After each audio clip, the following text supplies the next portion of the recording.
বন্ধুরা, রাধে রাধে। আজকে এসে গেছি বৃন্দাবন। তোমার জন্য নিয়ে এলাম বৃন্দাবন, এসছি ঘুরতে। তো এই ঘোরার ভিডিও তোমাদের সাথে শেয়ার করবো। আমরা যাচ্ছি বৃন্দাবন ট্যুরে, বৃন্দাবনের মন্দির দর্শন করতে। চলো, তোমাদের সঙ্গে সেটা শেয়ার করব। ঠিক আছে, আমরা একটু বেরোবো। আমরা সকালে ব্রেকফাস্ট করছি, ব্রেকফাস্ট করেই বেরিয়ে পড়বো। প্রথমে আমরা বৃন্দাবনের রাস্তা দিয়ে চলে যাচ্ছি রাধা মদন মোহন মন্দির। এই হচ্ছে সেই রাধা মদন মোহন মন্দির। বৃন্দাবনের পুরোনো মন্দিরের মধ্যে অন্যতম একটি প্রাচীন মন্দির হচ্ছে রাধা মদন মোহন মন্দির। এই এই মন্দিরটা একটু বৃন্দাবন থেকে একটু অনেক উঁচুতে অবস্থিত, মানে উঁচু সিঁড়ি করা আছে, উঁচুতে উঠতে হয় মন্দিরটা উঠতে গেলে। এখান থেকে বৃন্দাবন শহর পুরোটাই দেখা যায়। মোটামুটি এই দিকে দেখতে পাচ্ছেন বৃন্দাবন শহর। আর এটা হচ্ছে পরিক্রমা মার্গ। এই মার্গগুলো লোকে বৃন্দাবনে পরিক্রমা করে থাকে, ইস্কন সামনে পরিক্রমা করে থাকে। এই রাস্তার সোজা গেলে হচ্ছে ইস্কন মন্দির। এই মন্দিরটা বেশ, আর এখানে খুব বাদলের উৎপাত আছে, তাই জন্য মোবাইলে বেশি ফটো আর ভিডিও করা যাচ্ছিল না, কারণ বাদল মোবাইল আর চশমা খুব মানে নিয়ে যায় আর কি। সেই জন্য মোবাইলে বেশি ভিডিও করতে পারিনি, অল্প অল্প করে ভিডিও করে করেছি। মদন মন্দির দর্শন করে আমরা চলে যাচ্ছি বৃন্দাবনের এই সরু সরু রাস্তা পরিক্রমা মার্গের মধ্য দিয়ে আমরা যাচ্ছি। এখন চিড়িঘাট আর নিধিবন এগুলো দর্শন করতে। এই হচ্ছে চিড়িঘাট, এটা চিড়িঘাট। এর পাশে হচ্ছে কেশিঘাট, এই সামনে রয়েছে যমুনা নদী। এই পাশেরটা কেশিঘাট, এটা চিড়িঘাট। দুটো ঘাট পাশাপাশি আছে, দুটো ঘাট পাশাপাশি আছে। এটা চিড়িঘাট। এর পাশে এই যে পাশে দেখতে পাচ্ছ, এই যে এটা হচ্ছে কেশিঘাট। এবারে আমরা চলে যাবো নিধিবন। নিধিবন হচ্ছে শ্রীকৃষ্ণ এখানে নাকি দেবদেশের রাসলীলা করেছিল, এবং আজও নাকি শ্রীকৃষ্ণ এখানে দেবদেশের রাসলীলা করে। এবং প্রতি এই যে গাছগুলোকে দেখতে পাচ্ছ, এই গাছগুলো রাত্রিবেলা শ্রীকৃষ্ণের গোপী, রাত্রিবেলা এরকম গোপী হয়ে যায়, এবং শ্রীকৃষ্ণ এবং রাধারানী নাকি রাত্রিবেলা এখানে বিরাজ করে সারা রাত। এবং এই এই যে এই বনটা, এটাকে বলে নিধিবন। এই বনে আজও শ্রীকৃষ্ণ রাধারানী নাকি রাত্রিবেলা রাসলীলা করে। এখানকার লোকেদের কথা অনুযায়ী যে এই বনে আজও নাকি বাঁশির শব্দ এবং নুপুরের শব্দ নাকি পাওয়া যায়।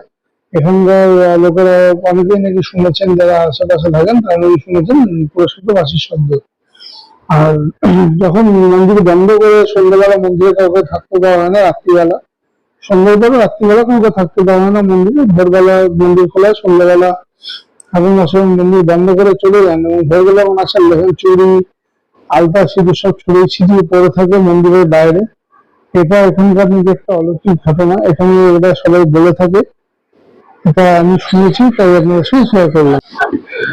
এই গাছগুলো দেখতে পাচ্ছ, এগুলো হচ্ছে রাত্রিবেলা নাকি এরাই গোপী হয়ে যায়। এদের এখানে খুব লোকে মান্যতা করে, এই গাছের পাতা পাতা কিছু ছেড়ে যায় না।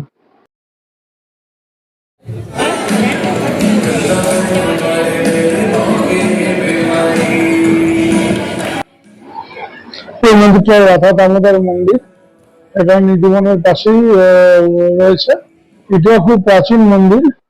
এটা এই মন্দির আমরা দর্শন করলাম, দর্শন করে আমরা চলে গোপেশ্বর মহাদেব মন্দিরে, সেটা দর্শন হয়েছি। সেখানে ফটো অ্যালাউ ছিল না বলে তুলিনি। এটা রাধা দামোদর মন্দিরের ফটো তুলেছি।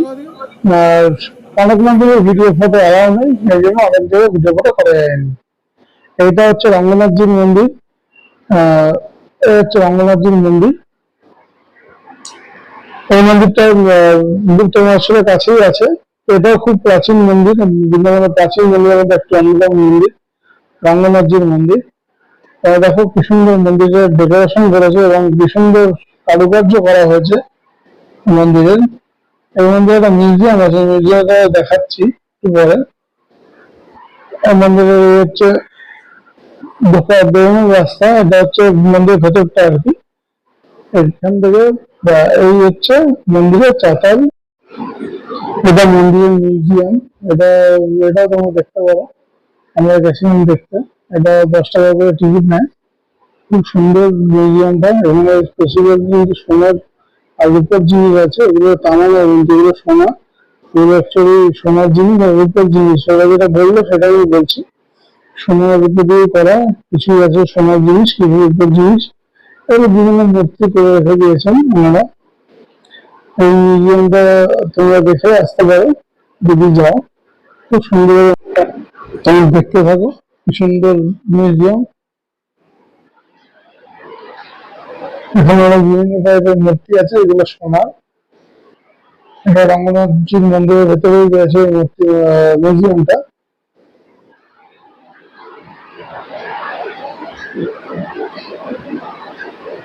এটার উপর 7টা কিন্তু ভিতর আছে। এইটা পালঙ্ক, যে পালঙ্কটা সোনার পালঙ্ক।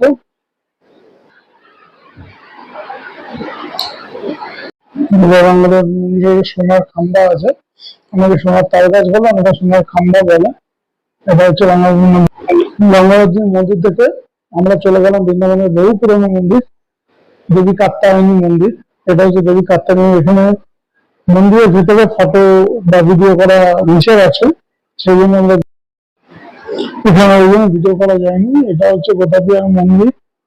এখানে ফটো এবং ভিডিও করার জন্য খুবই ভালো এই জায়গাটা। যারা যাদের ভিডিওগ্রাফি ফটোগ্রাফির শখ আছে তারা এই মন্দিরে যেতে পারে। এখানে বিভিন্ন মূর্তি লাগানো আছে, এই যে বিভিন্ন মূর্তি লাগানো আছে, ওই মূর্তিগুলোর পাশে দাঁড়িয়ে বা মূর্তিগুলো ভিডিও করতে পারে। খুব সুন্দর মন্দিরটা। এটা মন্দিরটা গোদাপিয়া মন্দির বলে, এটাকে এই মন্দিরটাকে গোদাপিয়া মন্দির বলে।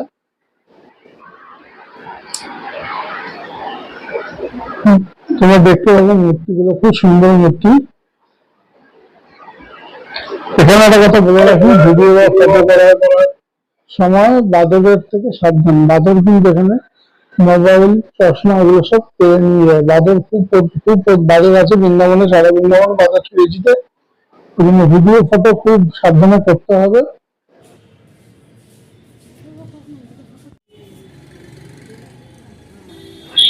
গোদাবরীর মন্দির থেকে আমরা চলে এলাম এবার কাছ মন্দির। এই হচ্ছে কাছ মন্দির, এবং কাছ মন্দিরে বলে কাছ মন্দির। এই হচ্ছে কাছ মন্দিরের ভেতরে খুব সুন্দর কারুকার্য করা আছে।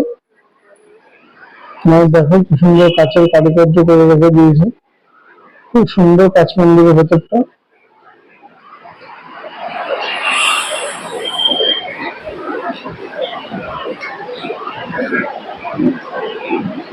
আমরা বৃন্দাবনে যেখানে ছিলাম সেটা হচ্ছে ফোকলা আশ্রমের পাশে। ওখান থেকে এইসব মন্দিরগুলো বেশি দূর নয়। আমরা ছিলাম, বগুড়ায় ছিল কৃষ্ণপুরের আশ্রম, কৃষ্ণপুরের ধর্মশালা আশ্রমও বলে, অ্যাকচুয়ালি নাম হচ্ছে কৃষ্ণপুরের আশ্রম। খুব সুন্দর আশ্রম। আপনারা যদি যান ওখানে থাকতে পারেন, আমি ডেসক্রিপশন বক্সে ওই আশ্রমের বা ধর্মশালার নাম্বার দিয়ে দেবো। ওখান থেকে বাঁকুড়িয়ারই বেশি দূর নয়, বাঁকুড়িয়ার 800 মিটার দূর। এটা হচ্ছে প্রেম মন্দিরের, এই এটা কাছ মন্দিরের এই গুহা করা আছে। গুহার মধ্যে কিছু মূর্তি, সুন্দর সুন্দর মূর্তি এবং সুন্দর সুন্দর কারুকার্য করা আছে, সেগুলোই দেখাচ্ছি। যেমন এটা হচ্ছে শ্রীকৃষ্ণ জন্মের পরে বাসুদেব নিয়ে যাচ্ছিলেন, সেরকম একটা, এরকম বিভিন্ন বিভিন্ন কাহিনী এরা গুহার মধ্যে করে রেখেছেন। খুব সুন্দর লাগছে দেখতে, আপনারা দেখুন, খুব সুন্দর লাগবে। মাটির সব মূর্তি করা আছে, মাটির এগুলো মূর্তিগুলো মাটিরই করা আছে। খুব অন্ধকার গুহার মধ্যে দিয়ে যেতে হবে, খুব সুন্দর লাগবে, আপনারা দেখুন।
গোদাবিহার দর্শনের পরে আমরা বাঁকুবিহারী মন্দির দর্শন করলাম।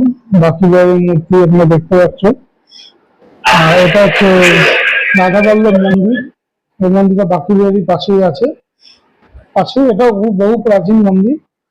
প্রচুর ভিড় হয়েছিল, সেই জন্য ক্যামেরা বারবার কেটে যাচ্ছে। প্রচুর ভিড় হয়েছিল। এটা এই দুটো মন্দিরের রাধা বল্লভ মন্দির দর্শন করতে পারছি আমরা।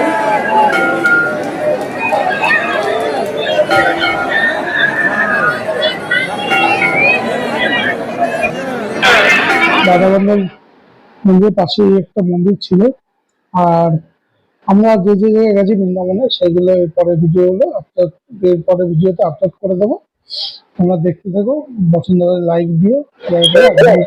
এখানেই শেষ করলাম, পরে আবার নতুন ভিডিও নিয়ে আসবো।